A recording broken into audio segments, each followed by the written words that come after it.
There is a specific kind of silence that follows a storm. It's not a peaceful silence. It's heavy, suffocating, and loaded with all the things that were left unsaid. That was the silence I lived in for the first 24 years of my life. I grew up believing that love was something you earned, not something that was given freely. And no matter how hard I worked, no matter how many as I brought home, or how perfectly I managed my father's household affairs after my mother passed, the ledger of his love always showed a deficit. I was a mistake, a burden, a disappointment. Those words weren't always spoken, but they didn't need to be. They were written in the way he looked past me, and how he looked at them. Before we continue with how I finally reclaimed my life, I'd love to know who is listening to this story with me right now. Please leave a comment and let me know which part of the world you're watching from, and what time it is for you. It helps me feel a little less alone in this house. Them were my stepmother, Clarice, and her 2 children, Sarah and Ben. They entered our lives when I was 15, 3 years after my mother died.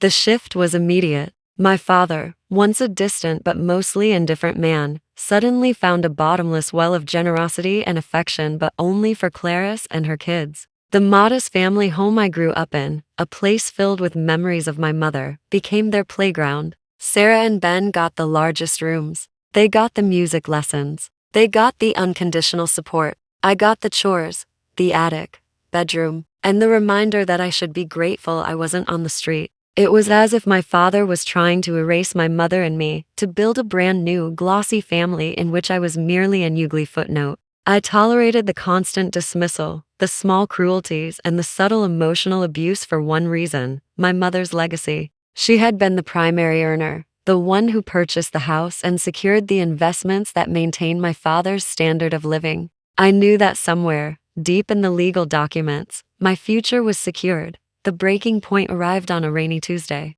Clarice had been hinting for months that she wanted to renovate the living room. Her living room, she called it. I had quietly reminded her that the original architecture was something my mother loved. It was a small rebellion, but for Clarice, it was a declaration of war. That evening, my father called me into his study. He didn't ask me to sit. He sat behind his large mahogany desk, his expression stern, flanked by Clarice, who was trying very unsuccessfully to look sympathetic. "I've made a decision," he began, his voice devoid of the warmth he reserved for Clarice. "This family is moving forward, and you, unfortunately, seem intent on living in the past. It's not healthy for us. We need to focus on Sarah and Ben's future. It's time for you to become truly independent. I need you to pack your things and move out by Sunday. We have other plans for your room."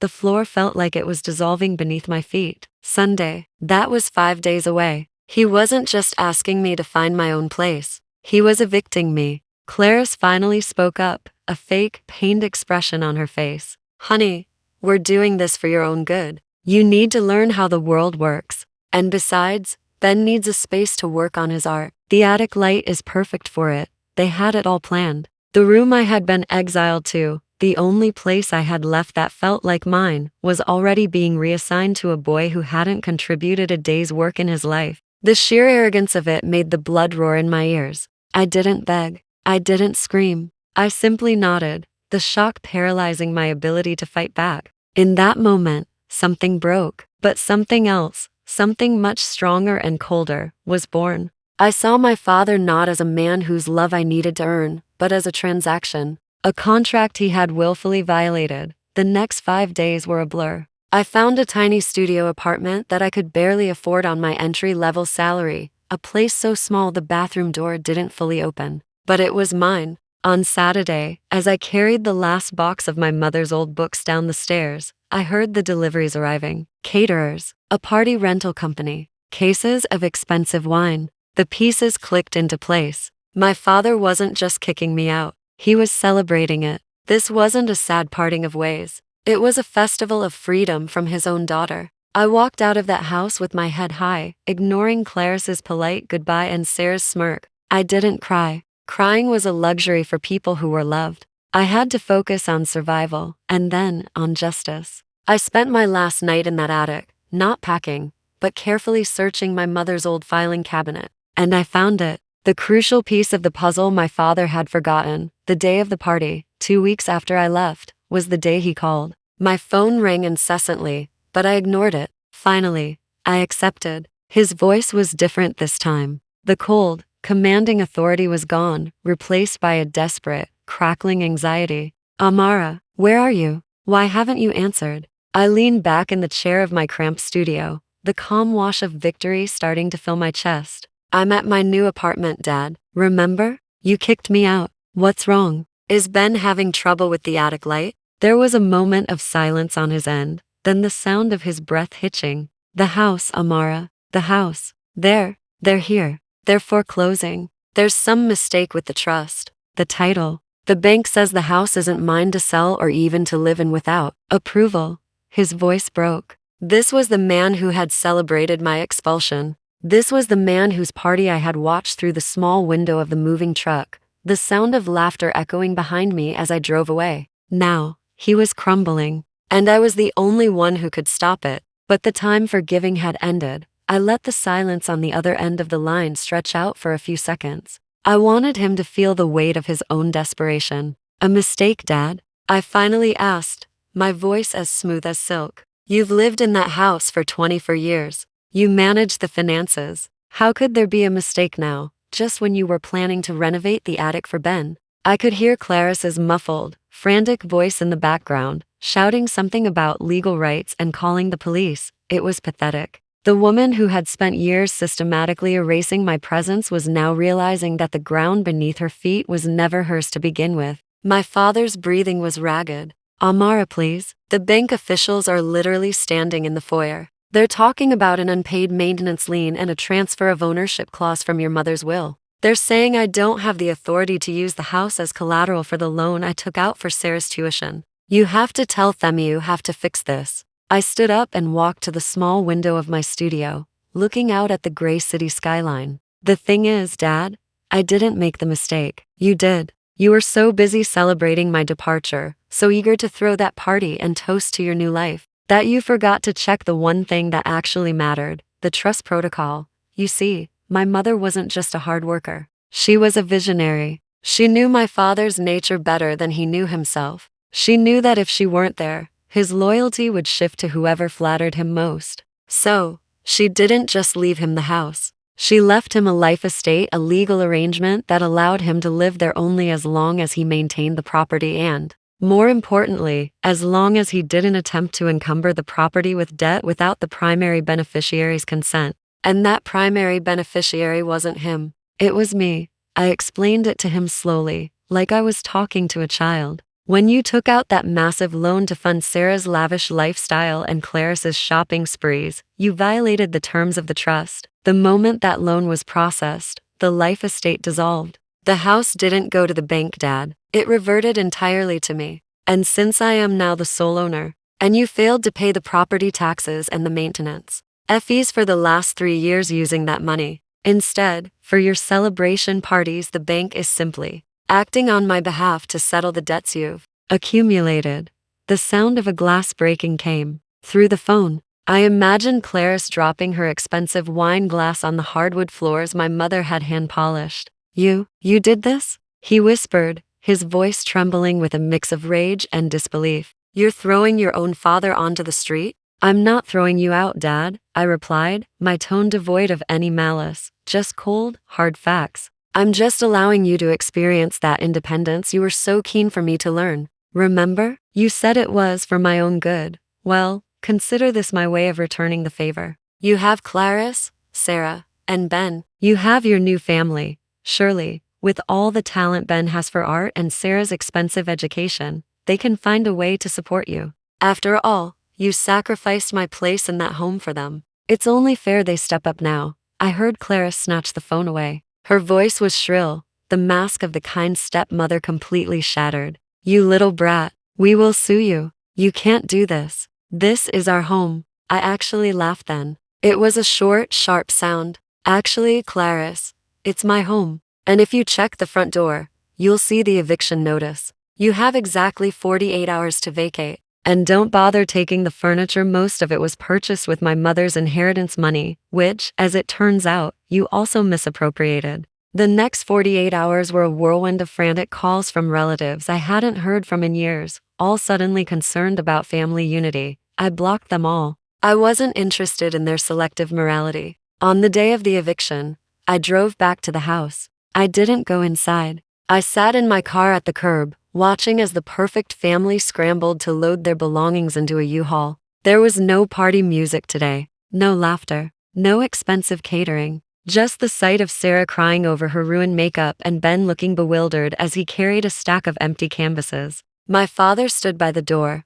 looking older than I had ever seen him. He looked lost. When he saw my car, he started to walk toward me, hope flickering in his eyes for a split second. I didn't roll down the window. I simply looked at him, the man who had celebrated my exile, and I felt nothing. No hate, no joy. Just the quiet satisfaction of a debt finally paid in full. As they drove away, leaving the house that had once been filled with my mother's warmth, I finally stepped out of the car. I walked up the driveway, past the remnants of their celebration, a stray balloon caught in the hedge, a discarded party invitation damp from the morning dew. I took the key out of my pocket, the real key, and opened the front door. The house was quiet again, but this time, the silence wasn't heavy or suffocating. It was clean. It was a blank canvas. I walked through the rooms, visualizing the changes I would make, not to erase the past, but to honor it. I would restore the living room to exactly how my mother liked it.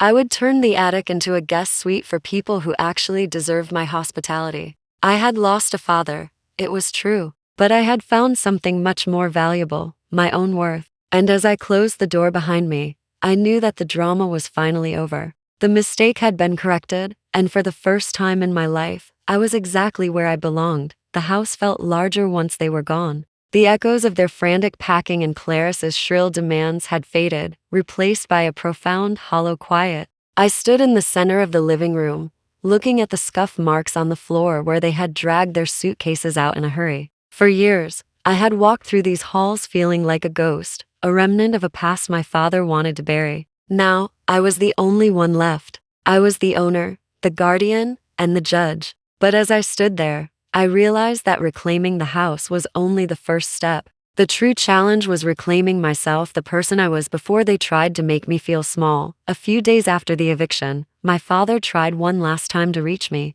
He didn't call. He knew I wouldn't answer. Instead, he sent a long, rambling email. It wasn't an apology. It was a list of excuses. He claimed he was confused by the legal jargon, that Clarice had pressured him because she was worried about her children's future, and that he always intended to make things right for me eventually. He even had the audacity to ask for a monthly allowance from the inheritance, claiming that as my father, he was entitled to my support in his time of need. He was staying in a cramped 2-bedroom apartment with Clarice, Sarah, and Ben, all of them now forced to work entry-level jobs just to pay the rent. The perfect family was crumbling under the weight of reality. I sat at my mother's old desk and typed out a short, final response. Dad, you spent years telling me that independence was the greatest gift you could give me. You threw a party to celebrate my departure because you believed I was a burden. Now, I am giving you that same gift. You are independent of me, of this house, and of my mother's legacy. If Clarice and her children are as wonderful as you claimed, they will surely provide for you. Do not contact me again. Our legal relationship ended the moment you signed those loan papers without my consent. I hit send and felt a weight lift off my shoulders that I hadn't even realized I was carrying. It wasn't about being cruel. It was about setting a boundary that should have been there a decade ago. I spent the next month restoring the house. I hired professionals to repair the damage Clarice's modern renovations had caused. We stripped away the tacky wallpaper and revealed the beautiful original woodwork underneath. I reopened my mother's garden, which had been neglected and overgrown. As I worked, I felt a strange sense of connection to her. It was as if she had left me this legal safety net, not just to protect the property, but to give me the leverage I needed to stand up for myself. Every nail driven into the wall, every coat of paint, felt like I was healing a wound. The neighbors, who had once stayed silent during my father's outbursts, now stopped by with pies and apologies. I accepted the pies, but I kept the apologies at arm's length. I had learned that people only respect you when you have the power to say no. One afternoon, while I was clearing out the attic, the place they wanted to give to Ben, I found a small, locked wooden box tucked behind a loose floorboard. I managed to pry it open, and inside were letters my mother had written to me when I was just a baby. She wrote about her dreams for me, about how she hoped I would grow up to be a woman who knew her own value. She wrote, Amara, never let anyone make you feel like a guest in your own life. It was the ultimate confirmation. My father had tried to make me a guest, a temporary fixture in his new world. But my mother had ensured that I would always be the host.as for the others. The news traveled fast through our small town. Sarah had to drop out of her expensive private college because the tuition checks stopped coming. She was now working behind a counter at a local mall, the very place she used to spend thousands on designer clothes. Ben's art career never took off without my father's financial backing to rent galleries.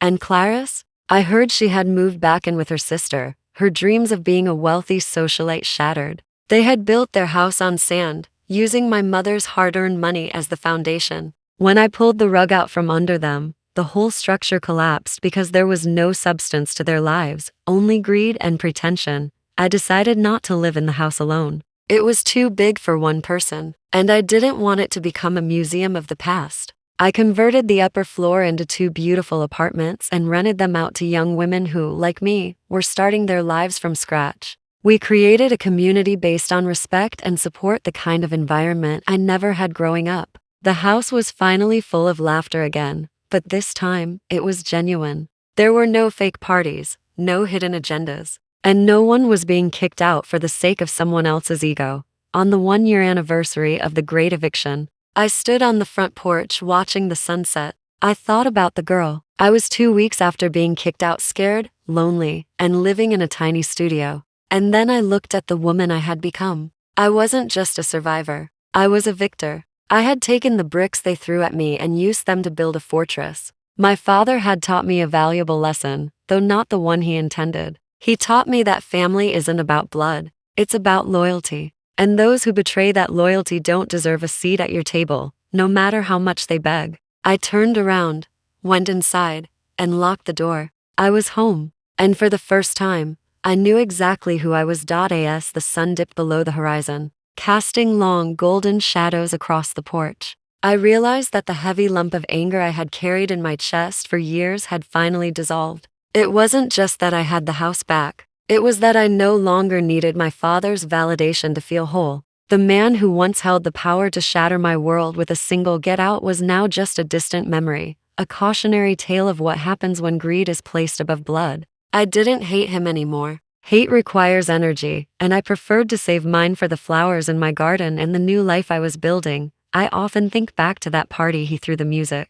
the laughter, the clinking of glasses celebrating my exile. He thought that was his moment of ultimate victory, his freedom from the daughter who reminded him of a past he wanted to forget. But in reality, that party was the beginning of his end. By kicking me out, he accidentally gave me the key to my own strength. He forced me to look into the legal shadows he had ignored, and in doing so, he handed me the very weapon I used to reclaim my legacy. Now, my life is quiet, but it is a good quiet. There are no more walking on eggshells, no more whispered insults from Clarice, and no more being treated like a ghost in my own home. I've learned that sometimes, you have to lose everything to realize you already own the world. My mother's house is finally a home again, filled with the scent of fresh coffee and the sound of genuine kindness. As I stepped back inside and turned the deadbolt, I didn't look back at the empty street where they had driven away. I looked forward. The drama was over, the debt was settled, and for the first time in my life,